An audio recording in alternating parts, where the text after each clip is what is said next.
RS brothers లో ఆషాఢం KG sale మళ్ళీ మొదలైంది. మరెన్నో క్రేజీ ఆఫర్స్ ఖైదీ చేయండి ఆర్ఎస్ బ్రదర్స్.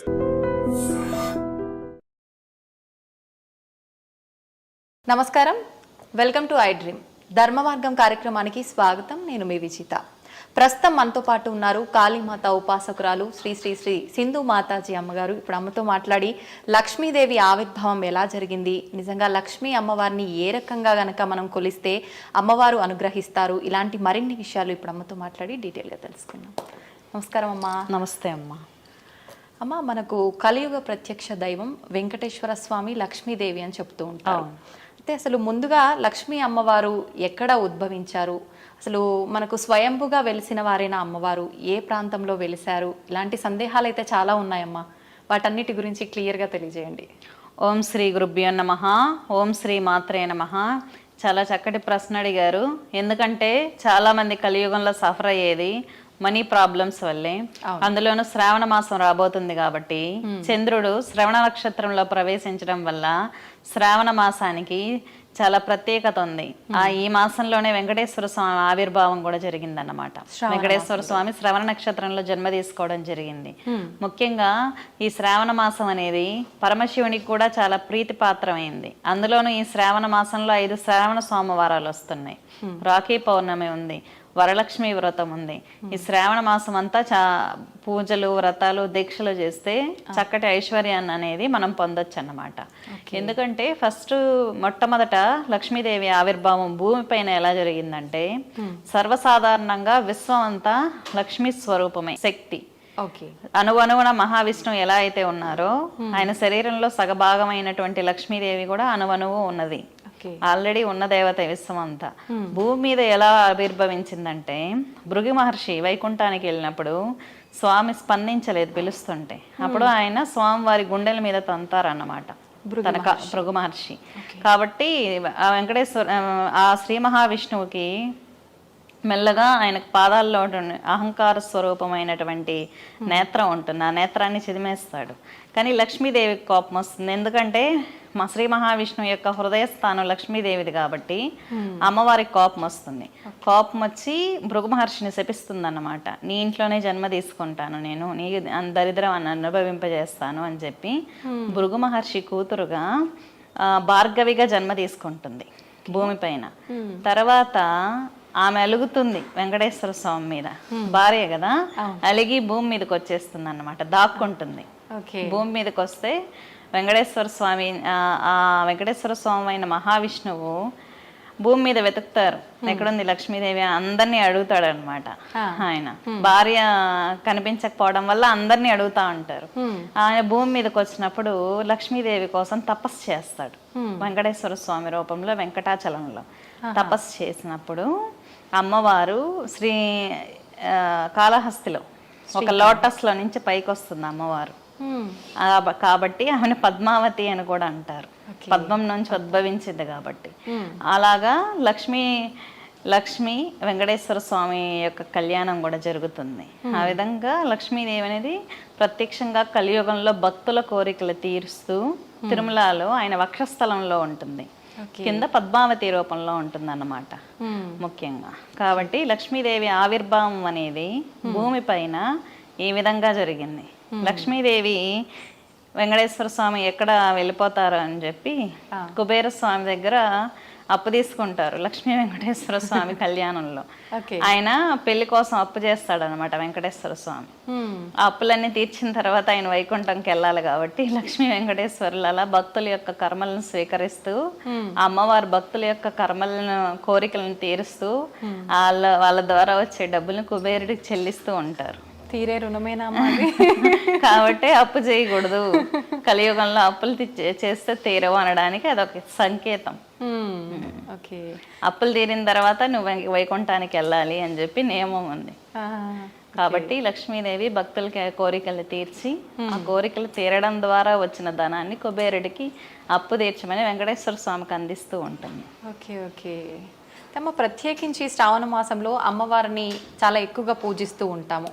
ఏ రకంగా పూజిస్తే అమ్మవారిని మనం ప్రసన్నం చేసుకోవచ్చు అంటారు? చాలా మంది అమ్మవారు సాత్విక రూపంలో ఉంటారు కాబట్టి మనం సాత్విక రూపంగానే కొలవాలని చెప్పి అంటూ ఉంటారు. కానీ ఈ మధ్య కాలంలో వింటుంది ఏంటంటే తాంత్రిక రూపంలో గనక మనం అమ్మవారిని పూజిస్తే ఇంకా తొందరగా కోరికలు నెరవేరుతాయి అని చెప్పి, అది నిజమే అంటారా అమ్మా? నిజమే. ఎందుకంటే దశ మహావిద్యలలో 10వ మహావిద్య కమలాత్మిక, ఆమెనే తాంత్రిక మహాలక్ష్మి అంటారు. కమలాత్మిక ఏంటంటే అత్యంత ఎక్కువ ఐశ్వర్యాన్ని వెంటనే ఇస్తుంది. అమ్మవారు శ్వేత వస్త్రధారిణి, అష్టమాతృకులతో చాలా చక్కగా అందంగా ఉంటుంది అమ్మవారు. శ్వేత వస్త్రాలు ధరించి, తెలుపు రంగు వస్త్రాలను ధరించి అమ్మవారు ఉగ్ర స్వరూపంలో ఉన్నది మహావిద్యలలో. కానీ మాంసాన్ని మద్యాన్ని నివేదన చేయరు, కమలాత్మికకి నివేదన చేయరు. ఆరాధన అనేది ఆమెకు నచ్చిన విధంగానే ఉంటుంది. కానీ ఆ అమ్మవారిని పొందేటటువంటి మార్గం ముఖ్యంగా స్వామి స్థితికారకుడు శ్రీ మహావిష్ణువు. సృష్టి స్థితి లయ, సృష్టించే వాళ్ళు ఎవరు? సరస్వతి బ్రహ్మ. పరిపాలించే వాళ్ళు మహావిష్ణువు లక్ష్మీదేవి. పరిపాలించాలంటే డబ్బు కావాలి కదా. తర్వాత లయకారకులు రుద్రుడు కాళి. కాబట్టి స్థితి అంటే మనం బతకాలంటే డబ్బు కావాలి కదా. కాబట్టి లక్ష్మీ ఆరాధన అనేది ప్రతి ఒక్కరికి అవసరమైనటువంటి ప్రక్రియ. అందులోనూ షార్ట్ కట్ లో ఎలాగ డబ్బులు పొందాలి అని చెప్పి చాలా మంది ఆలోచిస్తూ ఉంటారు. ఉపాస్య దేవత యొక్క శక్తి, ఉపాసనా బలం ఉన్నప్పుడు డబ్బులు అనేది ఆటోమేటిక్ గా వచ్చేస్తుంది ఏదో ఒక మార్గంలో. ఆ ఉపాసనను కూడా షార్ట్ కట్ లో చేయాలనుకుంటారు చాలా మంది. ఉపాసన అనేది షార్ట్ కట్, దాంట్లో షార్ట్ కట్స్ ఎతుకుతారు కదా మన వాళ్ళు. చాలా తొందరగా ఓపిక తక్కువ, అందులో కలియుగంలో ఆయుష్ కూడా తక్కువ. ఏదైనా తపస్సు చేసుకునేందుకు కొన్ని వందల వేల సంవత్సరాలు తపస్సు చేసుకునేటువంటి ఇది ఉండదు కాబట్టి తంత్రాలు ఎన్నుకుంటూ ఉంటారు. ముఖ్యంగా దశ మహావిద్యలలో 10వ మహావిద్య ఉపాసన చేస్తారు, కమలాత్మిక ఆనంద భైరవ. ఉపాసన ద్వారా ధనం అనేది ఇన్స్టెంట్ గా పొందొచ్చు. జనాకర్షణ ధనాకర్షణ అనేది విపరీతంగా ఉంటుంది మహావిద్యను ఉపాసన చేసినప్పుడు. తర్వాత ఏంటంటే అమ్మవారిని వరలక్ష్మి వ్రతం చేస్తారు ఆడవాళ్ళు. వ్రతాల ద్వారా ఇంట్లో గృహస్థులైనటువంటి ఆడవాళ్ళు అంటారు. వాళ్ళు ఏంటంటే వరలక్ష్మి వ్రతం అంటే అమ్మవారు ఒక మహాసాధ్వికి స్వప్నంలో దర్శనమిచ్చి, ఆవిడేంటంటే సాధారణ గృహిణి అన్నమాట భూలోకంలో. ఆమె యొక్క పూజలు నచ్చి ఈ వరలక్ష్మి వ్రతాన్ని అనేది నువ్వు చెయ్యి, ఆచరించు అని చెప్పి స్వప్న దర్శనం ఇస్తే ఆమె సంతోషంగా చేసుకుని ఐశ్వర్యాన్ని పొంది 10 మంది మహిళల చేత తన చుట్టుపక్కల వాళ్ళు కూడా అందరూ బాగుండాలని అందరికీ బోధించి అలాగా వరలక్ష్మి వ్రతం అనేది భూమి మీదకి వచ్చింది. ఇదే వరలక్ష్మి వ్రతాన్ని మొట్టమొదట చేసింది పార్వతీదేవి అన్నమాట. పార్వతీదేవి ఒకసారి మంచిగా ఇల్లు కట్టుకుందాము, ఎందుకు శ్మశానాల్లో ఉంటావు, మంచిగా ఇల్లు కట్టుకుందాం అని ఆలోచన వస్తుంది. అప్పుడు లక్ష్మీదేవి వ్రతాన్ని చేస్తుందన్నమాట. వ్రతాన్ని చేసినప్పుడు మంచిగా ఇల్లు కట్టుకుంటుంది అమ్మవారు. అంటే దేవుళ్ళకి కూడా ఇల్లు కట్టుకుంటుంది. చరిత్రలో ఈ విధంగా ఉంది ఒక కథ. ఇల్లు కట్టుకున్నప్పుడు రావణాసురుణ్ణి పిలుస్తారు. ఆయన లైకారుడికి చాలా తెలివైన వాడు కదా శివుడు. కాబట్టి గృహప్రవేశం చేయడానికి రావణాసురుడిని పిలుస్తారు. రావణాసురుడు ఏం చేస్తాడు, బాగా నచ్చుతుంది అనమాట భవనం అంతా. బాగా నచ్చినప్పుడు బ్రాహ్మణులకు దక్షిణ ఇవ్వాలి కదా, నాకు ఆ ఇల్లే ఇచ్చాయి అంటాడు అనమాట. గృహాన్ని అడుగుతాడు. అప్పుడు అమ్మవారు బాధపడుతుంది, ఇంకెప్పుడు ఇలాంటివి కోరుకోకూడదు అని. అది మొట్టమొదట అమ్మవారు ఆ సమయంలో వరలక్ష్మి వ్రతాన్ని ఆచరించినట్టుగా ఉంది. తర్వాత ఏంటంటే అంటే ఉన్న దాంట్లో సర్దుకొని బ్రతకాలి, భర్తకు అనుకూలంగా అనేటటువంటి ఇది అమ్మవారు ఇస్తుంది. వరలక్ష్మీదేవి అంటే ఏంటంటే సంవత్సరానికి ఒకసారి శ్రావణ మాసంలో వచ్చేటటువంటి అష్టలక్ష్ములలో ఒక లక్ష్మీ ఆరాధన. అష్టలక్ష్మిలకు పూజ చేసినటువంటి ఫలితం పొందొచ్చు. ఏం అడిగితే అది ఇచ్చేస్తుంది అమ్మవారు. ముఖ్యంగా నాకు కూడా పర్సనల్గా మంచి ఎక్స్పీరియన్స్లు ఉన్నాయి వరలక్ష్మి వ్రతంతో. మేము వరలక్ష్మి వ్రతం ప్రతి వరలక్ష్మి వ్రతానికి మేము మంచి రిజల్ట్ పొందాను. నేను ఐశ్వర్య రూపంలో నేను ఆచరిస్తాను. నాకు పర్సనల్గా మంచి రిజల్ట్స్ ఉన్నాయి వరలక్ష్మి వ్రతానికి సంబంధించి. ఫస్ట్ వరలక్ష్మి వ్రతానికి ఏం కోరుకుంటానో రెండో వరలక్ష్మి వ్రతానికి అది నాకు తీరిపోయి ఉంటుంది. పలానా నేను కోరుకున్నప్పుడు రెండోసారి వచ్చే సమయానికి అది తీరిపోతుంది అన్నమాట. అందరి విషయంలో అలా జరుగుతుందమ్మా? మేబీ నేను చేసినటువంటి దీక్ష ఉపాసనల వల్ల. ఓకే. తర్వాత ఏంటంటే శ్రీ మహాలక్ష్మికి సంబంధించి విష్ణువుని కానీ అమ్మవారిని స్వామివారిని గోవిందుడి రూపంలో కానీ రాముని రూపంలో కానీ విష్ణు రూపంలో కానీ చేరుకోవాలి అంటే అమ్మవారి అనుగ్రహం ఉండాలి. ఓకే. అమ్మవారి అనుగ్రహం ఉంటే అమ్మవారు డైరెక్ట్గా స్వామివారి దగ్గరికి తీసుకెళ్ళిపోతుంది. మనం చాలా మంది చనిపోయిన తర్వాత ఆత్మ ఉన్నత స్థితిలో లయమైపోవాలి, మోక్షం కావాలి అని చాలా మంది కోరుకుంటూ ఉంటారు. అప్పుడు అమ్మవారిని ఉపాసన చేయడం ద్వారా మనం చనిపోయేటప్పుడు మన ఆత్మ స్వామివారి దగ్గరికి వెళ్ళిపోయి స్వామిలో లయమైపోతుంది. మహాలక్ష్మి ఆరాధన ద్వారా మోక్షం కూడా సిద్ధిస్తుంది. మోక్షం సిద్ధిస్తుంది, దేవతా దర్శనాలు కలుగుతాయి. లక్ష్మీదేవి ఆరాధన అంటే ఓన్లీ డబ్బే అనుకుంటాం. ఆరోగ్యం లేనప్పుడు డబ్బు ఉంటే ఏం లాభం కదా. సంతానం లేనప్పుడు డబ్బు ఉంటే ఏం లాభం, అది భూములు లేనప్పుడు డబ్బులుంటే ఏం లాభం. అంటే కోరిక తీరని కోరిక ఒకటి ఉండిపోతుంది కదా. కాబట్టి అష్టలక్ష్మి ఆరాధన అనేది ఉంది. అంటే లక్ష్మీదేవి అంటేనే సర్వం స్వరూపం కదా, అన్ని ఇచ్చేటామె. మరి ఎందుకు అన్ని రకాలుగా అష్టలక్ష్ములుగా ఆరాధిస్తేనే ఎందుకు ఇవన్నీ కలగాలి? అమ్మవారు అష్టలక్ష్మి ఆరాధన అంటే కొంతమంది భూమి కోసం పూజ చేసే వాళ్ళు ఉంటారు, కొంతమంది సంతానం కోసం. సంతానం అంటే సంతాన లక్ష్మి రూపంలో సంతానాన్ని ఇస్తుంది, అది కూడా ఐశ్వర్యమే కదా. ఆరోగ్యం కూడా ఐశ్వర్యమే కదా. ఆదిలక్ష్మి నుంచి సంతాన లక్ష్మి దాకా, గజలక్ష్మి నుంచి విజయలక్ష్మి దాకా అన్ని అమ్మవారు అంటే. లక్ష్మి అంటే సామ్రాజ్యము లక్ష్మి, సంతానము లక్ష్మి స్వరూపమే. కాబట్టి ఎక్కువగా అష్టలక్ష్మిల రూపంలో ఆరాధన చేస్తూ ఉంటారు. వీరలక్ష్మి అంటే యుద్ధంలో గెలుపు కూడా ఐశ్వర్య స్వరూపమే. కాబట్టి అమ్మవారు వీరలక్ష్మిగా వెలిసిందన్నమాట. చాలా మంది యుద్ధాలకు వెళ్ళేటప్పుడు సామ్రాజ్య లక్ష్మి ఆరాధన చేస్తూ ఉంటారు, వీరలక్ష్మి ఆరాధన చేస్తూ ఉంటారు. కాబట్టి అమ్మవారు అష్టలక్ష్మిల రూపంలో ఎవరికి కావాల్సింది వాళ్ళకి ప్రసాదిస్తూ ఉంటుంది. ముఖ్యంగా లక్ష్మీ ఆరాధనలో ఏంటంటే సర్వసాధారణంగా అమ్మవారు ఎక్కువ సేవిస్తూ ఉంటుంది. మగవాళ్ళ అంటే మహావిష్ణువు పడుకున్నప్పుడు శేషనాగు పైన నిద్రిస్తున్న సమయంలో అమ్మవారి కాళ్ళు ఒత్తుతూ ఉంటున్నట్టు మనం చూస్తూ ఉంటాం. అంటే అమ్మవారు ఎక్కువగా సేవ చేస్తుంది భర్తకి. వరలక్ష్మి వ్రతం సమయంలో చాలా మంది నేను గమనిస్తూ ఉంటాను, ఏ రోజు భర్తకు కాళ్ళు మొక్కని వాళ్ళు ఆ రోజు కాళ్ళు మొక్కుతారనమాట వరలక్ష్మి వ్రతం రోజు. ఎందుకు అదెందుకో నాకు చాలా డిఫరెంట్ గా అనిపిస్తుంది. లక్ష్మీదేవి కోసం భర్త కాళ్ళు మొక్కుతారు వీళ్ళు. అంతే వరలక్ష్మి వ్రతంలో చాలా డిఫరెంట్ గా పూజా ఫలితం పూర్తిగా రావాలి అని ఆ రోజు ఒక్కరోజే. అవును, ఆ రోజు ఒక్కరోజే మొక్కుతారు. అవును, వరలక్ష్మి వ్రతం చేసిన ఫలితం రావాలని ఆ రోజు మాత్రమే మంచిగా మాట్లాడతారు అన్నమాట, ఏం తట్టకుండా. కాబట్టి వరలక్ష్మి వ్రతం నిజంగా పూర్తి ఫలితం దక్కాలి అంటే సంవత్సరం అంతా భర్తకు చక్కగా వండి పెట్టాలి, భర్తను చక్కగా చూసుకోవాలి, పిల్లల పట్ల భర్త పట్ల తన బాధ్యతలు తను నిర్వర్తించాలన్నమాట. అటువంటి స్త్రీకి అత్తమామల పట్ల తన బాధ్యతలు బాగా చక్కగా నిర్వర్తిస్తే లక్ష్మీదేవి ఆటోమేటిక్గా వస్తుంది. ముఖ్యంగా గొడవలు పడే ఇంట్లో ఈ మెంటల్ టార్చర్లు, బూతులు మాట్లాడుతూ హింసని ప్రోత్సహించే వాళ్ళ ఇళ్లలో లక్ష్మీదేవి ఉండదు. ఆమె అక్క అయినటువంటి జ్యేష్ఠాదేవి ఉంటుందన్నమాట. మామూలుగా క్షీరసాగర మదనం జరుగుతున్న సమయంలో లక్ష్మీదేవితో పాటే జ్యేష్ఠాదేవి కూడా ఉద్భవించింది. అప్పుడు మహావిష్ణువుని కోరుకుంటుంది అన్నమాట లక్ష్మీదేవిలాగే జ్యేష్ఠాదేవి కూడా. అప్పుడు మహావిష్ణువు వరం ఇస్తాడు, ఎక్కడైతే లక్ష్మి ఉండదో అక్కడ నువ్వు ఉంటావు అని. కాబట్టి ఎవరైతే ఇంట్లో గొడవలు పడతా ఎంతసేపు భార్యాభర్తలు పిల్లల్ని అరుస్తూ బూతులు మాట్లాడుతూ సరైన వ్యవస్థ క్రమశిక్షణ లేని ఇంట్లో జ్యేష్ఠాదేవి నివాసం ఉంటుంది. మామూలుగా పొద్దున్న లేస్తానే ఆడవాళ్ళు కల్లాపు జల్లి ముగ్గులేసి అలవాటు ఉండేది ఒకప్పుడు. అవును, అటువంటి ఇళ్లలో లక్ష్మీదేవి నివాసం ఉండేది. మరి ఇప్పుడు చాలా మంది చిన్నపిల్లలు ఎఫెక్ట్ అయిపోతున్నారు కదా, ఇంట్లో వంటలు చేయక బయట ఫుడ్ తింటూ. ఇంతకుముందు ఇంట్లోనే వంటలు చేసేవాళ్ళు హ్యాపీగా పిల్లలకి. మనం చిన్నప్పుడు పెద్దగా సిక్ అయ్యే వాళ్ళం కాదు. ఇప్పుడు ప్రతిదానికి హాస్పిటల్స్ సెలైన్స్ అలవాటు పడిపోయాయి కదా. ఎందుకంటే ఆరోగ్య లక్ష్మి లేదు ఇంట్లో, కాబట్టి ఈ విధమైనటువంటివి ఏర్పడుతున్నాయి అన్నమాట. కాబట్టి లక్ష్మీ సాధన అంటే మంత్ర జపము పూజలే కాదు, మన ప్రవర్తన కూడా మార్చుకోవాలి. మన ప్రవర్తన మారకుండా ఎన్ని పూజలు చేసినా వేస్ట్.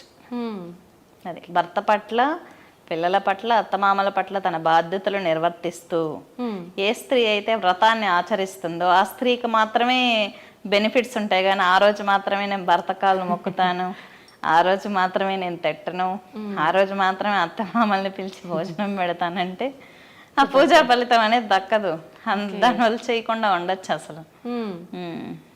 యాక్చువల్లీ ఆ రోజు ఫ్రెండ్స్ని అందరినీ పిలిచి ముత్తైదువుల్ని పిలిచి వాయినాలు ఇస్తూ ఉంటారు. వాయినాలు ఎందుకంటే చుట్టుపక్కల వాళ్ళతో మంచిగా ఉండమని చెప్పి, మంచి సంబంధాలు ఏర్పరచుకోవటానికి, దాన గుణం అలవాటు పడటానికి. పసుపు కుంకుమలు ఇవన్నీ దానం ఇస్తారు. అమ్మవారు పక్క ఇంట్లో ఎదురింట్లో ఉన్న స్త్రీల రూపంలో వారి శరీరాలని ఆవేశించి ఆ వాయన అన్నది అమ్మవారు పుచ్చుకుంటారనమాట. కాబట్టి ఆ రోజు ఆడవాళ్ళని ఎందుకు కాళ్ళు గడగటం, బొట్లు పెట్టడం ఇవన్నీ ఎందుకు చేస్తారు అంటే అమ్మవారి స్వరూపాలుగా భావిస్తారు. మనం ఎంతసేపు తిట్టుకుంటూ ఉంటాం కదా, ఆ ఒక్క నుంచి చెత్తేస్తాడు, వాడు బైక్ ముందర పెట్టాడు అని. ఎదురింట్లో పక్కింట్లో కూడా దేవతను చూడమ్మా, సుఖంగా ఉంటావు అని ఉద్దేశం. కాబట్టి చుట్టుపక్కల వాళ్ళతో మంచిగా ఉండాలి. మంచిగా ఉంటూ ఇంట్లో మంచిగా ఉంటే అన్నీ బాగుంటాయి. అదే ఐశ్వర్య స్వరూపం. ఒకరోజే ఉంటానంటే దానివల్ల ఏమన్నా మేము పూజలు చేసాం, వ్రతాలు చేసాం, మాకు రిజల్ట్స్ లేదు అంటే నీ బుద్ధిలో మార్పు రానంత వరకు రిజల్ట్స్ రాదు. వ్రతాలు పూజల వల్ల జీవితాలు ఎందుకు మారిపోవు? ప్రతి సంవత్సరం చేసుకుంటూ ఉంటారు కదా. నీలో మార్పు రానంత వరకు ఏమీ ఉండదు. ఎన్ని పూజలు చేసినా భగవంతుడు వచ్చి పక్కనే కూర్చున్నా కూడా మార్పు రానంత వరకు వేస్టే ఆ పూజలన్నీ. ఓకే, ఇప్పుడు ఒక్కొక్క రూపంలో ఒక్కొక్క రకంగా అమ్మవారిని, అష్టలక్ష్ములని మనం దేనికి తగ్గట్టుగా దానికి ఆరాధిస్తూ ఉంటాం కదమ్మా. ప్రత్యేకించి వరలక్ష్మి అమ్మవారిని ఆరాధించడం అంటే ఏ ఉద్దేశం ప్రకారంగా? వరలక్ష్మీ దేవిని ఆరాధిస్తే వరాలు ఇచ్చే దేవత. లక్ష్మీదేవి రెడీగా ఉంటుంది ఆ రోజు, భూమికి చాలా దగ్గరగా వస్తుంది ఆ cosmic power. Okay okay. Lakshmidevi అంటే ఒక ఆకారం కాదు, శక్తి. ఆ పవర్ చాలా భూమికి దగ్గరగా వస్తుంది శ్రవణ నక్షత్రంలో. ఆ టైంలో గానీ మనం పూజ చేసినట్లయితే మన పూజలో ప్రతిష్ఠ అవుతుంది ఆ పవర్. ఓకే. మనకి మొబైల్లో సిమ్ కార్డ్ ఉంటుంది కదా, మీకు రాగితో చేస్తూ ఉంటారు, సిగ్నల్స్ అబ్జర్వ్ చేసుకుంటుంది కదా. శ్రీ మహాలక్ష్మికి గాని, శ్రీ మహాలక్ష్మి యంత్రానికి గాని, పంచలోహ విగ్రహాలకు గాని ఆ పవర్ని అబ్జర్వ్ చేసుకుంటాయి. ఆ పవర్ని అబ్జర్వ్ చేసే సిగ్నల్స్ని అమ్మవారి కనెక్టివిటీ యంత్రం అంటే.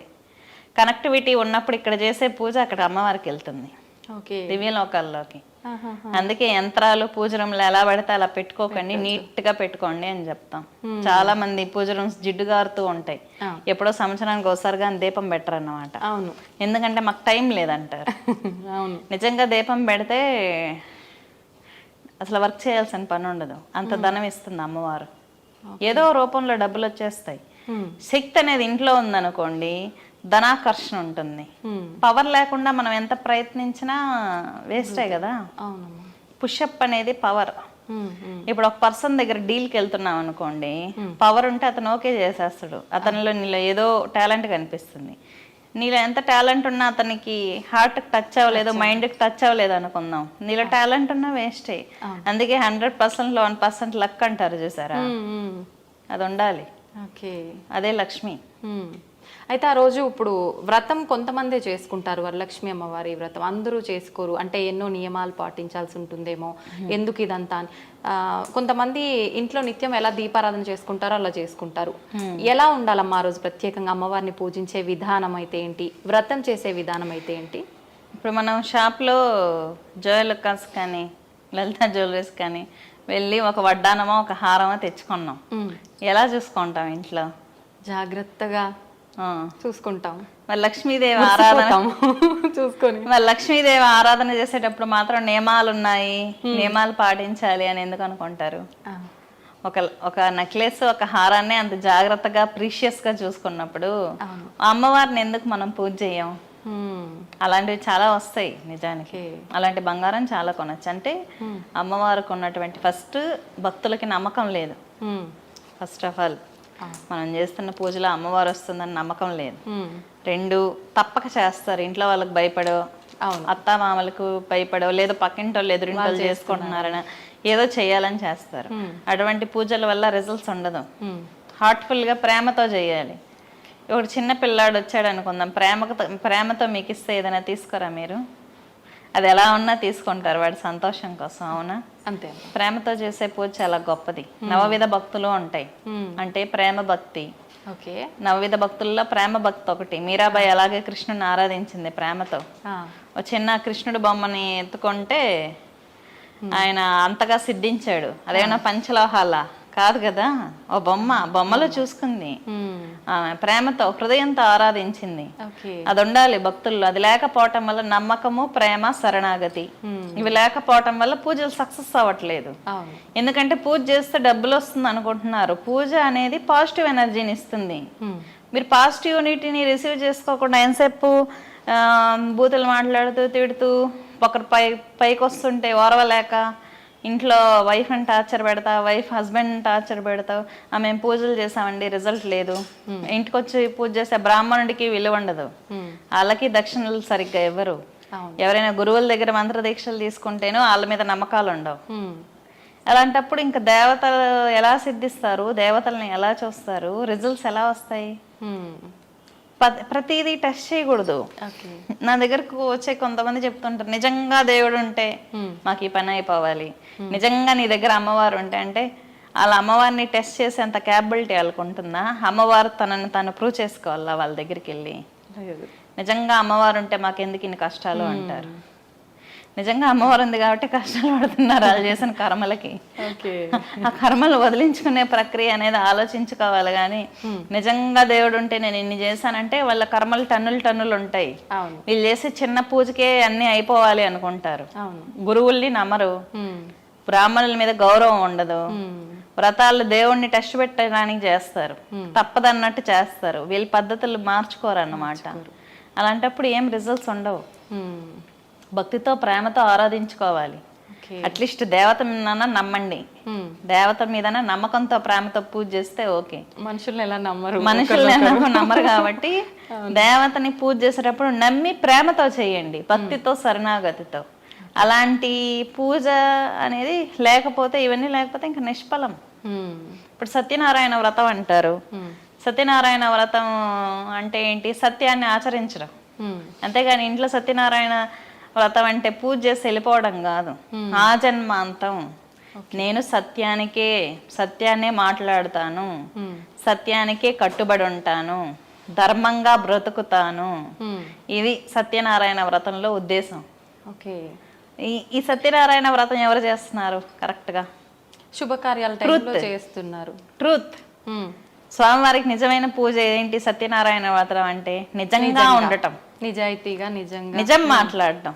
అబద్ధాలు మాట్లాడకుండా నిజాలు ఎంతమంది మాట్లాడుతున్నారు? సత్యనారాయణ వ్రతం అంటే నిజాలు సందర్భంలో అబద్ధాలు మాట్లాడతారా?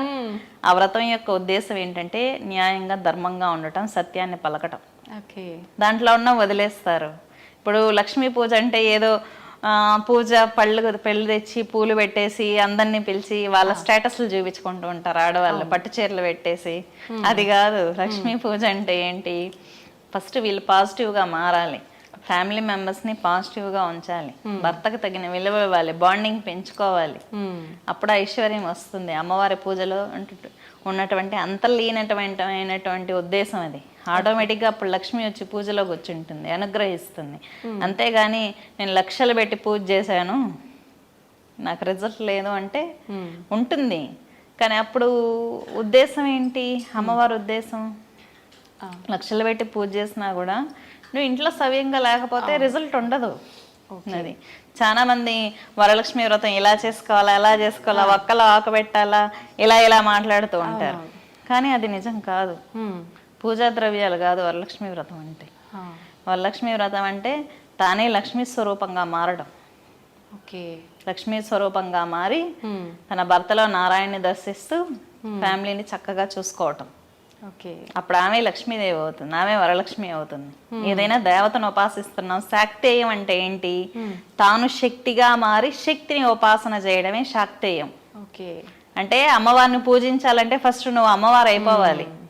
కర్ణాటకలోను, తమిళనాడులోను మీరు కొన్ని దేవాలయాలు గమనించినప్పుడు ఉత్సవ విగ్రహాల దగ్గరికి పూజారులు వెళ్ళినప్పుడు చీర కట్టుకుంటారు. మగవాళ్ళు ఎప్పుడైనా గమనించారా మీరు? చీర కట్టుకొని ఫుల్గా నగలు ధరించి, కొంతమంది పీఠాధిపతులు కావచ్చు, కొంతమంది ఉపాసకులు కావచ్చు, శాక్తే ఆరాధన చేస్తూ ఉంటారు అమ్మవారికి. ఎందుకంటే వాళ్ళకి భయం, అమ్మవారి ముందు మగవాళ్ళలాగా వెళ్ళకూడదు అని శారీ కట్టుకొని జ్యువెలరీస్ ధరించేసి అమ్మవారిని అర్చించి వస్తూ ఉంటారు. ఏ ప్రాంతాల్లో? ప్రత్యంగిరా పీఠం అని ఒకటి ఉంది కర్ణాటకలో. ప్రత్యంగిరా పీఠం యొక్క పీఠాధిపతి ఆయన ఇప్పుడు చనిపోయారు, లేరు. ఆయన శక్తి ఆరాధన అలాగే చేశాడు. తాను శక్తిగా మారాడు, తన శక్తిగా మారి శక్తిని అర్చించాడు అన్నమాట. చాలా మంది అంటూ ఉంటారు, స్వామీజీలు మాతాజీలు అంటే కాషాయం కట్టుకోవాలి, మీరేంటి చీరలు కట్టుకుంటారు పట్టు చీరలు అంటే. మాతాజీ అనడానికి బాండ్ సీల్ ఏమి కాషాయం కాదు. అమ్మవారు ఎలా ఉంటే ఆమెని ఇంప్రెస్ చేయాలి. ఇప్పుడు ఉపాసన అంటే ఏంటి, ఆమెను ఇంప్రెస్ చేయాలి, శక్తి పొందాలి. అప్పుడు అమ్మవారి లాగే ఉండాలి కదా. అవును. అమ్మవారికి నచ్చినటువంటి గాజులు వేసుకోవాలి, అమ్మవారికి ఇష్టమైనటువంటి చీర కట్టుకోవాలి. అమ్మవారు అలంకార స్వరూపిణి. శక్తిని ఆరాధించే వాళ్ళు బాగా అలంకరించుకుంటారు ఉపాసకులు. చాలా మందికి ఈ విషయాలు తెలియదు తంత్రంలో. అది ఓకే మా నిజంగా లక్ష్మీదేవిని మనం ఎన్నో ప్రాంతాల్లో కొలుస్తుంటాము.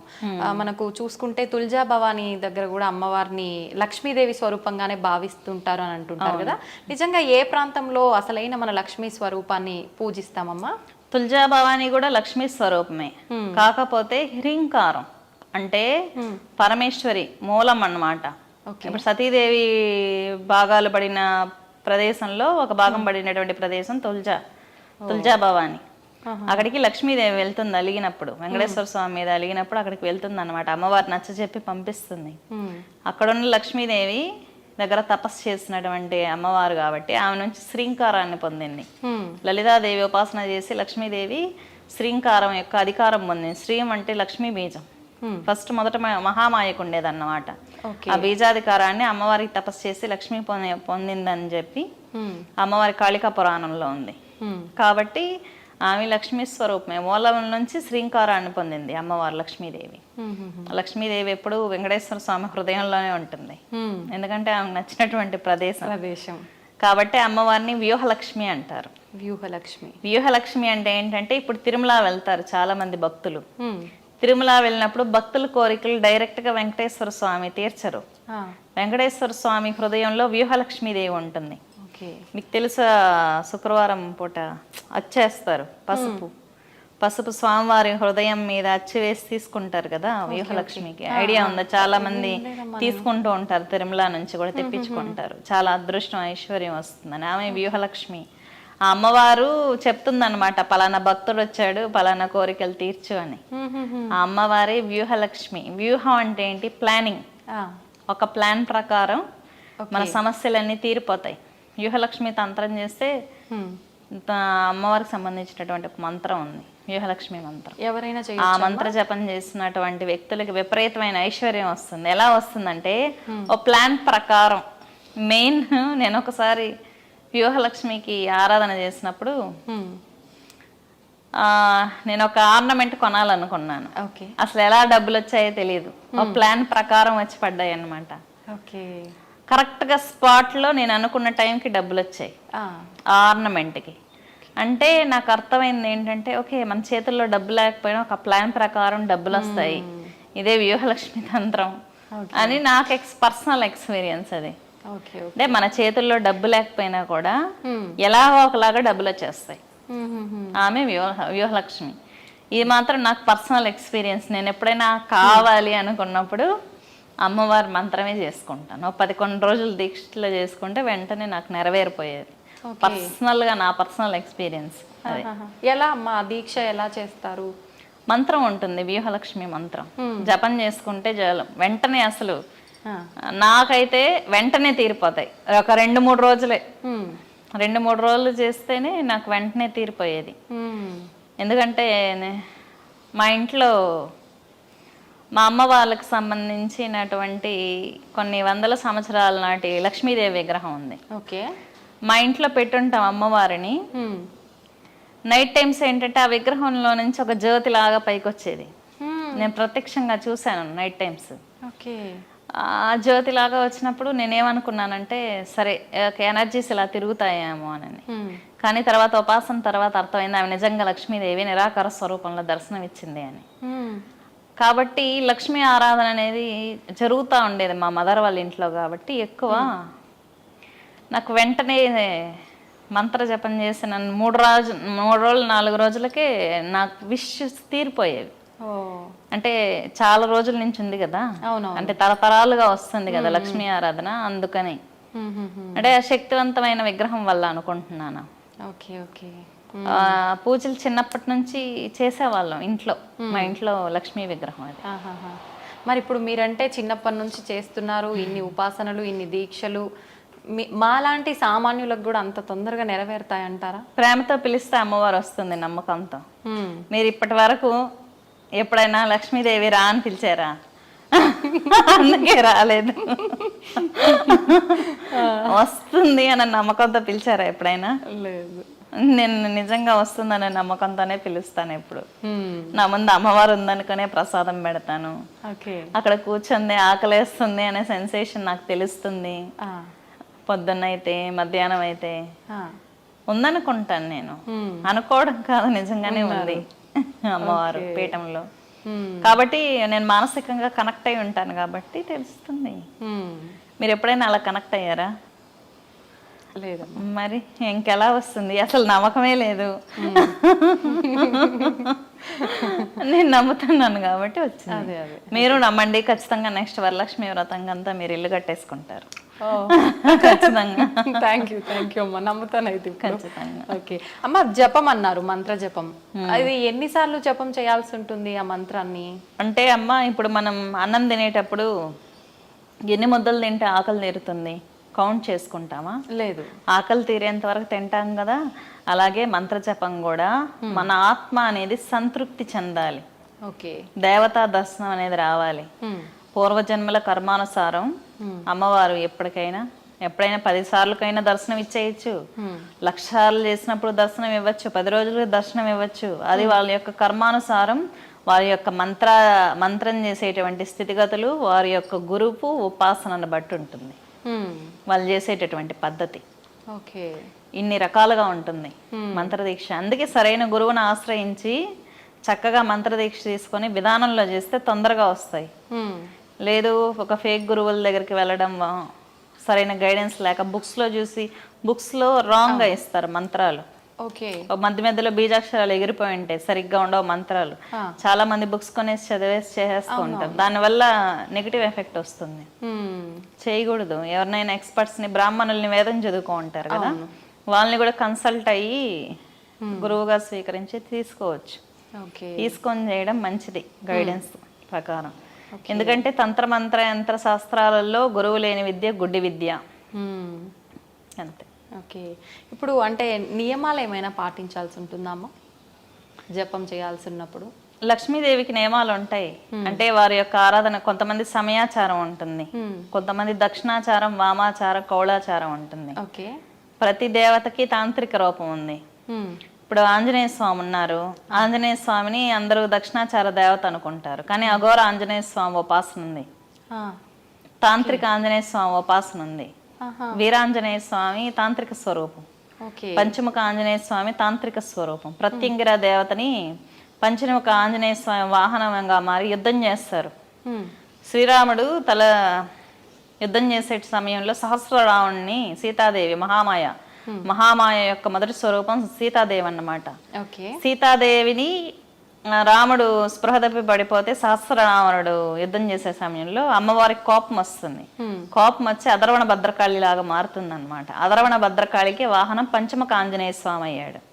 ఆయన తీసుకొచ్చేస్తాడు కత్తి, అమ్మవారు ఎగిరి ఆంజనేయ స్వామి మీద కూర్చొని సహస్రరావణుని అలా వధించేస్తుంది అనమాట.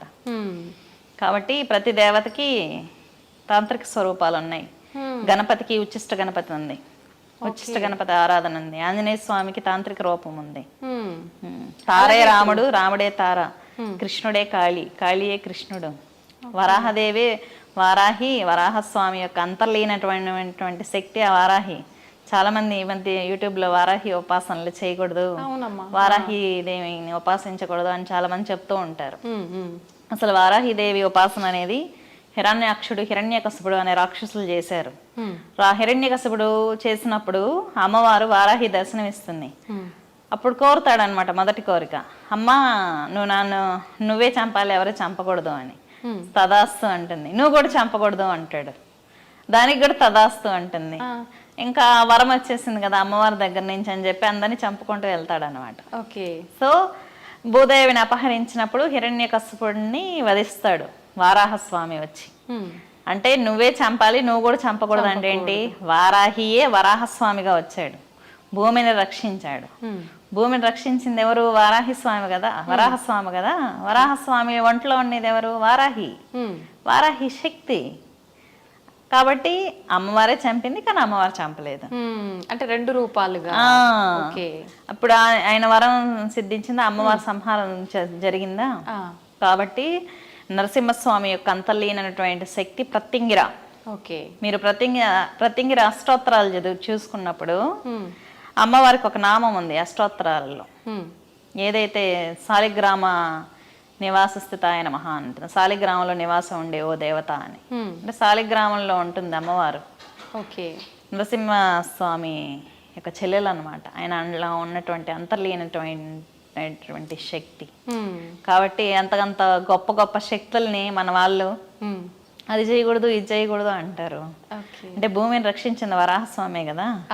భూమిని రక్షించకపోతే సువాసన చేయడానికి మనుషులే ఉండేవాళ్ళు కాదు. లలితాదేవి ఉద్భవించినటువంటి సమయంలో బండాసురుడి వధ జరుగుతుంది. బండాసురుడిని వధించేటటువంటి సమయంలో అమ్మవారికి ఒక ప్రజ్ఞ ఉంటుంది. అమ్మవారు మంత్రిని ఎవరు, రాజశ్యామలాదేవి. అమ్మవారు సర్వసైన్యాధ్యక్షురాలు వారాహి. అంటే అమ్మవారికి నేను అనే ఒక అహం ఉంటుంది కదా, అహం నుంచి ఉద్భవించింది అనమాట వారాహి. అమ్మవారు యుద్ధం చేస్తుంటే బండాసురుడితో ముందర సూలిని దీర్ఘ నిల్చుని ఉంటుంది, ఇటువైపున రాజశ్యామల ఉంటుంది, ఇటువైపున వారాహి ఉంటుంది, వెనకాల ప్రత్యంగిర ఉంటుంది అనమాట. వెనకాల నుంచి రాక్షసులు దాడి చేస్తారు అమ్మవారి మీదకి. అప్పుడు ప్రత్యంగిర చేతి వీళ్ళతో చీల్స్తూ వస్తుంది బండాసుర వధ సమయంలో. అమ్మవారు కూల్గా కూర్చోంటుంది మధ్యలో లలితాదేవి. మధ్యలో సరౌండింగ్స్ యుద్ధం జరుగుతుంది, వీళ్ళంతా యుద్ధం చేస్తుంటారు చుట్టూ. లలితోపాఖ్యానంలో ఉంటాయి ఇవన్నీ. లలిత బండాసుర వధ చదవాలి. ఇవన్నీ చదివినప్పుడు అలా తిట్టుకోరు అమ్మవారిని. ఇప్పుడు ఒక అమ్మవారి క్యారెక్టర్ ని డిసైడ్ చేసేవాళ్ళు వాళ్ళ మనుషులకి అంత ఉంటుందా ఇంటెలిజెన్స్, మెంటల్ ఇంటెలిజెన్స్? ఇప్పుడు ఎవరి గురించి అయినా చెప్పాలనుకోండి, ఒక సబ్జెక్ట్ గురించి దాని మీద రీసెర్చ్ చేసిన వ్యక్తులై ఉండాలి. అవునమ్మా. ఇప్పుడు ఫిజిక్స్ సార్ వచ్చి కెమిస్ట్రీని డిసైడ్ చేస్తే, కెమిస్ట్రీ ఆయన వచ్చి ఫిజిక్స్ని డిసైడ్ చేస్తే ఎలా ఉంటుంది? ఫస్ట్ వాళ్ళకే నాలెడ్జ్ లేదు, ప్రాక్టికల్ ఎక్స్పీరియన్స్ లేదు. అమ్మవారి క్యారెక్టర్ ఇది, వారాహి క్యారెక్టర్ ఇది, రాజశ్యామల క్యారెక్టర్ ఇది, కాళికాదేవి క్యారెక్టర్ ఇది అని చెప్పగలిగేటటువంటి తపోశక్తి ఎవరికి ఉంది? ఇప్పుడు యూట్యూబ్ లో అందరు తిడతా ఉంటారు అమ్మవారిని, వాళ్ళకి అంత స్తోమత ఉందా? వాళ్ళ జీవితంలోనే మరుసటి రోజు ఏమవుతుందో వాళ్ళు చెప్పుకోలేరు. ఇప్పుడు ఇంట్లో సిలిండర్ ఉంది, కరెంట్ వాడుతాం, అవి కూడా చేతిలో పట్టుకుంటే పేలితే మనుషులు చనిపోతారు కదా. అయినా ఎందుకు వాడుకుంటున్నాం? ప్రికాషన్స్ తీసుకుంటున్నావా? అవసరం ఉందా? ఇంట్లో సిలిండర్ అవసరం ఉంది, కరెంట్ అవసరం ఉందా? ప్రికాషన్. ఇప్పుడు షార్ట్ సర్క్యూట్ అయితే ఇల్లంతా పేలిపోతుంది. అలాగనే మనం దీపపు వెలుగుల్లో సేఫ్ జోన్ లో రాసుకుంటూ ఉన్నామా? లేదు కదా. ప్రికాషన్స్ తీసుకొని వాడుకుంటున్నాం కదా. అమ్మవార్లు కూడా అంతే. అమ్మవార్ల గురించి జడ్జ్ చేసేంతటువంటి మెంటల్స్ కండిషన్ కానీ అంత తపోశక్తి కానీ నార్మల్ హ్యూమన్స్ కి ఉండదు. వారాహి తప్పని కానీ కాళికాదేవి తప్పు కానీ. అమ్మవారు త్రిగుణాత్మిక. రాక్షస సంహారం కోసం ఆమె ఉద్భవించింది. త్రిగుణాత్మిక అంటే ఏంటి? సత్వం ఆమె, రజోగుణం ఆమె, తమో గుణం ఆమె. 3 రకాలుగా. మీరున్నారు, నైట్ టైం వండేటప్పుడు నైట్ వేసుకుంటారు, పగలు చీర కట్టుకుంటారు, బయట వెళ్తే డ్రెస్ వేసుకుంటారు. అవునా? ఉన్నది మీరేనా? సిచ్యువేషన్ బట్టి మీరు మారుతూ వచ్చారు కదా. అమ్మవారు కూడా అంతే. సిచ్యువేషన్ తగినట్టు అమ్మవారు తపస్సు చేసినటువంటి బ్రహ్మచారిణి స్వరూపంలో వెళ్ళి రాక్షసులను ఆపలేదు కదా. అమ్మవారు ఏంటి, వెపన్స్ తీసుకొని వెళ్ళాలి రాక్షస సంహారం కోసం. లేదా నేను జపమాలు చేసుకుంటాను అని చెప్పి జపమాలు నేను తీసుకొని వెళ్ళదు కదా. ఎందుకంటే అక్కడ యుద్ధం చేయాలంటే చేతిలో ఆయుధం ధరించాలి. అదే ఆ కాళీ రూపం. రాక్షస సంహారం కోసం వాళ్ళు పొందినటువంటి వరాలకు అనుగుణంగా అమ్మవారు ఇప్పుడు రక్తబీజుడిని కాళికాదేవి సంహరించింది. రక్తబీజుడు రక్తం తాగాల్సి వచ్చింది. ఎందుకు తాగింది? ఆమెకు బ్లడ్ అంటే ఇష్టం అని తాగిందా? ఎందుకు తాగింది అమ్మవారు? అతని యొక్క రక్తం భూమి మీద పడితే ఇంకొక రక్తబీజుడు ఉద్భవిస్తున్నాడు కాబట్టి అతని వరానికి అనుగుణంగా అతన్ని సంహరించాలి. కాబట్టి పానపాత్రలో పట్టుకుంది అతని రక్తాన్ని ఆమె స్వీకరించి ఆ నెగిటివిటీని ఆమె ఫేస్ చేసి ఆమె తట్టుకుంది. అంతేగాని కాళికాదేవి అయితే బలులు కోరుతుంది, రక్తం కోరుతుంది అంటే అమ్మవారేం బలి కోరదు. భూత ప్రేత పిశాచ గణాలకి అది దేవత అమ్మవారే కాబట్టి కాళికాదేవి రుద్రభూమిలో వాళ్ళకి ఫుడ్ ఎవరు పెట్టాలమ్మా? అమ్మవారేగా. ఆ రక్తాన్ని అవి స్వీకరించి భూత ప్రేత పిశాచ శక్తులు అమ్మవారి బలిపీఠం దగ్గర అణచబడి ఉంటాయి. అంతేగాని అందరు రక్తాలు అమ్మవారు తీసేసుకుంటుంది అని అనడం అది రాంగ్ కాన్సెప్ట్. ఇది ఉపాసకులకు తెలుస్తుంది. మనకు దృష్టి ఉంది అనుకుందామమ్మా. దృష్టి ఉన్నప్పుడు పూజలు జరిగినప్పుడు కళ్ళు మూసుకుంటే బలిచ్చినప్పుడు అమ్మవారు ఏం చేస్తుందో చూడగలుగుతాం. అంతేగాని అక్కడ బలిచ్చిన అమ్మవారి కళ్ళు మూసుకుంటే ఏమైనా కనిపిస్తుందా? కళ్ళు తెరిస్తే కళ్ళు మూసుకొని ప్రపంచం లేదంటే ఎలా ఉంటుంది? అవునా? కళ్ళు తెరిస్తే ఇది సత్యం. అదే త్రినేత్రంతో చూస్తే పీఠంలో కూర్చోండి దేవతలు మీకు కనిపిస్తారు. అప్పుడు అది సత్యమే కదా. కళ్ళు మూసుకుంటే కనిపించట్లేదు కాబట్టి అది నిజం. కళ్ళు తెరిస్తే ఇదే కనిపిస్తుంది కాబట్టి ఇది నిజం. త్రినేత్రంతో చూస్తే అసలు దృశ్యం కనిపిస్తుంది. అప్పుడు మీకు ఇది మాయా, కళ్ళు మూసుకోవడం మాయా. ఎప్పుడు థర్డ్ స్టేజ్కి వెళ్ళినప్పుడు ఈ ప్రపంచం కూడా మాయే అనే విషయం మీకు అర్థమవుతుంది. ఉపాసనలు చేసి దివ్య దృష్టి ఉన్న వాళ్ళు సత్యాన్ని గ్రహించగలరు. త్రికాల జ్ఞానం అనేది ఉంటుంది. లేదు ఆ బుక్ లో ఉంది, ఈ బుక్ లో ఉంది, వారాహి అలా అంట, రాజశ్యామల అలా అంట, చేయొద్దండి అంటే అమ్మవారి క్యారెక్టర్ని ఎవరు డిసైడ్ చేయలేరు. ఇప్పుడు నేను కాళీని చూశాను, దర్శనం 2-3 సెకండ్లు. ఎవరు ఏ ఉపాసన చేసే వాళ్ళకైనా దేవతా దర్శనాలు వస్తాయి. కొంతమంది చెప్తారు, కొంతమంది చెప్పరు. వెంకటేశ్వర స్వామిని కూడా చూశాను. కాళీని దర్శనం పొందిన నేను వెంకటేశ్వర స్వామిని చూసినప్పుడు నా ప్రాణం పోతుందేమో అనిపించింది. ఇంక చనిపోయాను నేను అని అనిపించింది. అంటే కాళికాదేవి కన్నా వెంకటేశ్వర స్వామి ఉగ్రదేవతనా? కాదు, అందరూ శక్తి దేవతలే. ఎవరి దర్శనాలు ఇచ్చినా తట్టుకోలేం. హ్యూమన్స్ కి అంత క్యాపబిలిటీ ఉండదు. కానీ ఈయన కూల్ గా ఉంటాడు, ఈయన ఉగ్రంగా ఉంటుంది, లక్ష్మీదేవి కూల్ గా ఉంటుందని ఏం ఉండదు. ప్రతి ఒక్కరు దర్శనం ఇచ్చినా ఎవ్వరు తట్టుకోలేరు. ఏ దేవత కాదు, యక్షిణీ స్వరూపాల నుంచి పరాభట్టారిక దాకా ఏ దేవత దర్శనం ఇచ్చినా కూడా తట్టుకునే క్యాపబిలిటీ హ్యూమన్స్ కి ఉండదు. షాక్ లోకి వెళ్ళిపోయి హీల్ అయిపోయి ప్రాణాన్ని శరీరం వదిలేస్తుంది.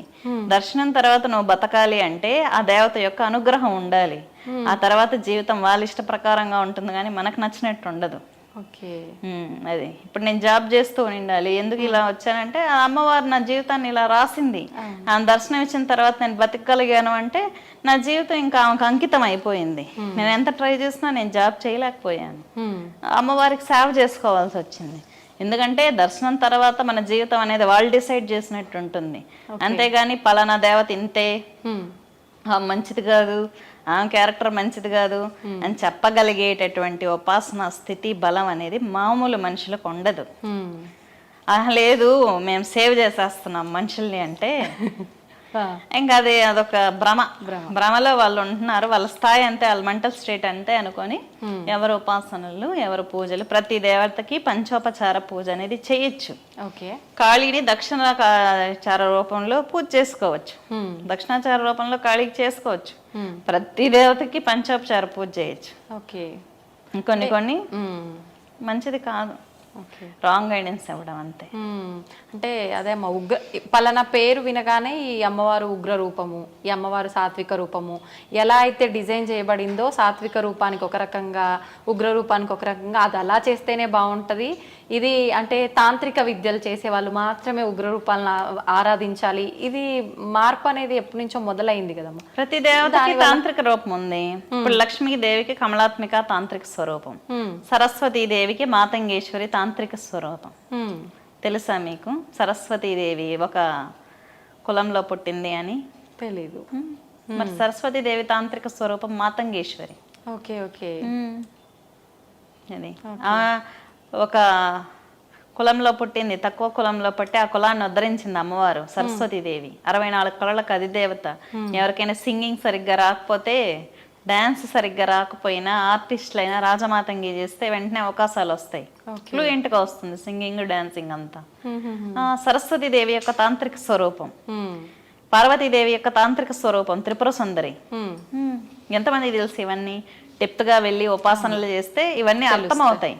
అర్థమైనప్పుడు మనం మాట్లాడు. తెలియకుండా గైడెన్స్లు ఇవ్వడం వల్ల కర్మం మనం మూట కట్టుకున్న వాళ్ళు అవుతాం. అంతే. ఒక దేవతని తిట్టే రైట్ ఒక హిందూ దేవతని, ఒక రాక్షస సంహారం కోసం ఉద్భవించినటువంటి దేవతలను తిట్టే రైట్ ఎవరికి ఉండదు. దానివల్ల కర్మను మూట కొట్టుకున్న వాళ్ళు అవుతారు. ఓకే ముఖ్యంగా మనం శ్రావణ మాసంలో చూసుకుంటే మీరు ఇందాక చెప్పినట్టు కృష్ణాష్టమి అని చెప్పి వరలక్ష్మి వ్రతం చాలా రకాల పండుగలు వస్తాయి మనకు. ఈ మాసంతోటే పండుగలన్నీ మొదలవుతాయి. కృష్ణాష్టమి ఈ మాసంలోనే రావటం వెనకాల ఆంతర్యం ఏంటమ్మా?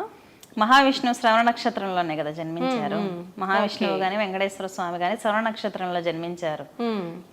చంద్రుడు శ్రవణ నక్షత్రంలో అడుగు పెడతారనమాట. సాగర మదనం జరిగినటువంటి సమయంలో స్వామి లక్ష్మీదేవి ఉద్భవిస్తుంది. ఒక మనుశాపం వల్ల సముద్రంలో లుప్తమైపోయి ఆ టైంలో అమ్మవారికి సోదరుడుగా చంద్రుడు కూడా ఉద్భవిస్తాడు. అనేక అద్భుతమైన శంఖాలు ఉద్భవిస్తాయి, బంగారం ఉద్భవిస్తుంది, హాలాహలం కూడా ఉద్భవిస్తుంది. ఆ టైంలో హాలాహలాన్ని స్వీకరించి ఉంటాడు అనమాట పరమేశ్వరుడు. కాబట్టి అన్ని ఉద్భవించినవి కాబట్టి శ్రావణ మాసం చాలా ప్రత్యేకమైంది, చాలా అద్భుతమైంది. లక్ష్మీ శక్తి భూమికి చాలా దగ్గరగా ఉంటుంది. ఈ టైంలో అమ్మవారు ఏం అడిగినా ఇచ్చేస్తుంది అన్నమాట. చాలా చక్కగా శ్రావణ శుక్రవారాలు అందరూ చక్కగా పంచోపచార పూజ, వీలైతే షోడశోపచార పూజ, వీలైతే బ్రాహ్మణులు పిలిపిస్తే ఏదో డబ్బులు అయిపోతుందని చాలా మంది వీడియోస్ చేస్తూ ఉంటారు. అది చాలా తప్పు. ఎందుకంటే ఒక మొబైల్ని లక్షలు పెట్టుకుంటున్నారు. బ్రాహ్మణులు చక్కగా పిలిపించుకోండి ఇంటికి. వీలైన ఉన్న వాళ్ళు, స్తోమత ఉన్న వాళ్ళు బ్రాహ్మణుల ద్వారా పూజలు చేసుకోవటం వల్ల మనం ఆ వృత్తిని కూడా ప్రోత్సహించిన వాళ్ళం అవుతాం. ఎందుకంటే బ్రాహ్మణ స్వరూపం మహావిష్ణువు. విష్ణువు తర్వాత మనం మొక్కేది బ్రాహ్మణులనే కదా, లక్ష్మీ స్వరూపాలే కదా. కాబట్టి బ్రాహ్మణుల్ని పెట్టి పూజలు చేయించుకోవడం ద్వారా వాళ్ళు కూడా వాళ్ళ అనుగ్రహం కూడా మనం పొందిన వాళ్ళు అవుతాం. బ్రాహ్మణులను పిలవలేని స్తోమత ఉన్న వాళ్ళు ఉంటారు. అప్పుడు సామూహికంగా పూజ చేసుకొని సామూహికంగా డబ్బులు వేసుకొని బ్రాహ్మణుల్ని పిలిపించి పూజ చేయించుకోవచ్చు. ఒకరు చేసుకోలేదనుకోండి, ఒక కమ్యూనిటీ ఉంటుంది. మన టౌన్లలో అయితే అపార్ట్మెంట్స్ ఉంటాయి, 2-3 బ్రాహ్మణులు పిలిపించుకొని చేసుకోవచ్చు కదా. మెయిన్ థింగ్ మనం చేసే పూజ కన్నా బ్రాహ్మణులు వస్తే చక్కగా చెప్తారు, చక్కగా మంత్రోచ్చారణ చేస్తారు, స్త్రీ సూక్తం పురుష సూక్తం. అమ్మవారు అలా వచ్చి కూర్చుంటుంది హ్యాపీగా. డబ్బుల గురించి ఆలోచించుకోకుండా బ్రాహ్మణులు పిలిపించి పూజలు నిర్వహించుకోవడం మంచిది. శ్రావణ శుక్రవారాలు వాళ్ళు మనకి ఏదైనా తెలియకపోతే కూడా చెప్తారు కదా. ఎవరికి వాళ్ళు చేసుకుంటే ఫలితం ఉండదంటారమ్మా? ఉంటుంది, ఖచ్చితంగా ఉంటుంది. అమ్మవారు ఎలా పిలిచినా వస్తుంది, కానీ ప్రేమతో పిలవాలి, ఉంది అనే నమ్మకంతో పిలవాలి. అది అమ్మ, లక్ష్మీదేవి తపస్సు చేసిన ప్రదేశం శ్రీశైలం అని చెప్పి విన్నాము. అక్కడ ఎందుకు తపస్సు చేయాల్సి వచ్చింది? ఆ ప్రదేశం యొక్క రహస్యం ఏంటమ్మా తెలియజేయండి. నిజానికి శ్రీశైలం అనేది శ్రీ మహాలక్ష్మి తపస్సు చేసినటువంటి ప్రాంతం. లక్ష్మీదేవి తపస్సు ఎందుకు చేసిందంటే లక్ష్మీదేవి దగ్గర అన్నీ ఉంటాయి. లక్ష్మీదేవి ఎందుకు తపస్సు చేసింది? విష్ణువు హృదయంలో స్థానం కోసం తపస్సు చేసింది. ఎందుకంటే ఒకసారి మహావిష్ణువుని అడుగుతుంది అన్నమాట, నీ హృదయంలో నాకు స్థానం కావాలి అంటే, లేదు నా హృదయంలో శివుడు ఉంటాడు అని ఆయన సమాధానం ఇస్తారు. కాబట్టి ఆమె శ్రీశైలం దిగి శ్రీశైలంలో శివుడు కోసం తపస్సు చేస్తుంది. తపస్సు చేసి ఆమె భస్మం అయిపోతుంది అన్నమాట. భస్మం అయిపోయేంత వరకు చూస్తూ ఉంటాడు ఎవరు? మహాశివుడు. చూసి ఆయన భస్మం అయిపోయిన తర్వాత ఆ భస్మంలో నుంచి బిల్వ పత్రాలు ఉదయిస్తాయి అన్నమాట. అంటే ఆమె అద్భుతమైన శరీర భాగాలు అలా భస్మం అవ్వకూడదు అని చెప్పి ఆమె శరీర భాగాలతో ఏర్పడింది బిల్వపత్రం. బిల్వపత్రం అంటే ఏంటి? లక్ష్మీ స్వరూపం. అప్పుడు అమ్మవారు అడుగుతుంది వరం, స్వామి నాకు మహావిష్ణు హృదయంలో స్థానం కావాలి అంటే అప్పుడు హృదయ స్థానం ఇస్తాడు. తర్వాత నీ అద్భుతమైన శరీర భాగాల నుంచి బల్వపత్రం ఉదయించింది. ఈ బల్వపత్రం కానీ ఎవరైతే పెట్టుకోరో, పెట్టకుండా పూజ చేయరో, అభిషేకం చేయరో, అప్పుడు నా పూజ సంపూర్ణం కాదు అని వరమిస్తాడు పరమశివుడు లక్ష్మీదేవికి. కాబట్టి లక్ష్మీ స్వరూపమైన బిల్వపత్రాన్ని ఎవరైతే శివలింగం మీద ఉంచి పూజ నిర్వహిస్తారో అప్పుడు పూజ సంపూర్ణమైనట్టు. బిల్వపత్రం లేని పూజ సంపూర్ణం కాదు. అందుకే శ్రావణ మాసంలో విశేషంగా శ్రావణ సోమవారాలు బాగా అభిషేకాలు చేసుకుంటారు.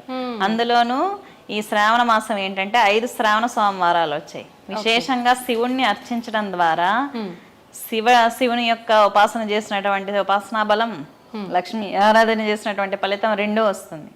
ఇంకా శ్రావణ మంగళవారాలు ఉన్నాయి. శ్రావణ మంగళవారాలు ఏంటంటే ద్రౌపదీదేవికి చెప్పాడనమాట శ్రీకృష్ణుడు, శ్రావణ మంగళవార వ్రతం చేసుకో మంగళ గౌరి వ్రతం చేసుకో, మంచిగా అన్నీ ఉంటుందని. మొట్టమొదట ఆమె చేసింది అమ్మవారు ద్రౌపదీదేవి. Okay okay. ద్రౌపదీదేవి చేసిన తర్వాత మంగళ గౌరీ వ్రతం అనేది కూడా వచ్చింది. ఇది వివాహం అయిన వాళ్ళే చేయాలమ్మా? వివాహం అయిన వాళ్ళు చేసుకోవచ్చు, కానీ వాళ్ళు చేసినా కూడా మంచి భర్త లభిస్తారు మంగళ గౌరీ వ్రతం చేస్తే. మంగళ గౌరీ వ్రతం మంగళవారాలు చేస్తారు. మంగళవారాలు చేయడం ద్వారా గౌరీదేవి యొక్క అనుగ్రహం పొందొచ్చు.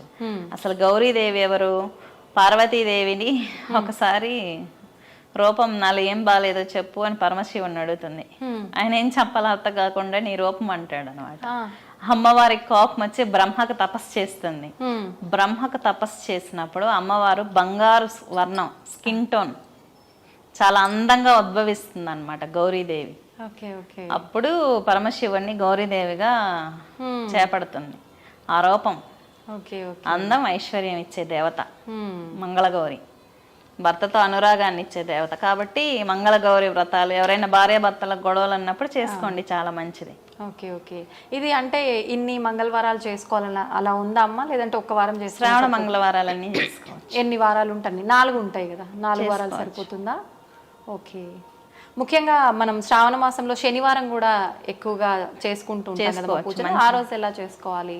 శ్రావణ మాసంలో ఏంటంటే వెంకటేశ్వర స్వామి ఆరాధన చేసుకోవచ్చు. ఎందుకంటే ఆయన శ్రవణ నక్షత్రంలో పుట్టిన ఆయన కాబట్టి, భూమి మీద ఉద్భవించిన ఆయన కాబట్టి చేసుకోవచ్చు. చాలా మంచి ఫలితాలే ఉంటాయి. ఎందుకంటే ఎప్పుడైనా దేవతను అర్చించేటప్పుడు భార్యాభర్తలని ఇద్దరిని కలిపి పూజ చేయాలి. ఒకరికే చేస్తానంటే ఇప్పుడు మీ ఇంటికి ఎవరైనా వచ్చి నువ్వు మాత్రమే రా మా ఇంటికి, మీ ఆయన వద్దంటే ఎలా ఉంటుంది? అవును, మనం చేసే పూజ కూడా తప్పు పూజ అవుతుంది. భార్యాభర్తల్ని ఎప్పుడు కలిపి పూజ చేయాలి. చాలా మంది మంత్ర సాధనలు చేసేవాళ్ళు మేము కాళీకే పూజ చేస్తాం, రుద్రుడికి చేయం, లక్ష్మీదేవికే పూజ చేస్తాం, వెంకటేశ్వర స్వామి చేయం, ఆ వెంకటేశ్వర స్వామి భార్యే కదా, వెంకటేశ్వర స్వామికి పూజ చేస్తే సరిపోతుంది అని భార్యకి వద్దు అంటే, మీ ఇంటికి వచ్చి మీ ఆయన మాత్రం ఇన్విటేషన్ మీకు ఇవ్వకపోతే ఎలా ఉంటుంది? ఆయన వెళ్తే మీరు ఒప్పుకుంటారా? లేదు. ఇద్దరం కలిసి వెళ్దామనే కదా. ఈ రోజుల్లో మనిషి మనిషికి కాల్ చేసి పిలిచి మనిషికి ఇన్విటేషన్ ఇవ్వాల్సి వస్తుంది. కాబట్టి భార్యాభర్తలకి ఇద్దరికి కలిపి మంత్రోచ్చారణ చేయాలి, కలిపి పూజ చేయాలి, అప్పుడే సంపూర్ణ అనుగ్రహం ఉంటుంది. ఓకే. మొత్తానికి మనం శ్రావణ మాసం అంతా చాలా చక్కగా ఆరాధించుకొని ఉపయోగించుకునే ఒక మాసం ఏదన్నా ఉంది అంటే శ్రావణ మాసం. సంతోషం అమ్మా, నిజంగా చాలా మంచి మంచి విషయాలు, లక్ష్మీదేవి గురించి అయితే ఎప్పుడు వినని ఇంట్రెస్టింగ్ టాపిక్స్ కూడా మీ ద్వారా తెలుసుకున్నానమ్మా. ధన్యవాదాలు.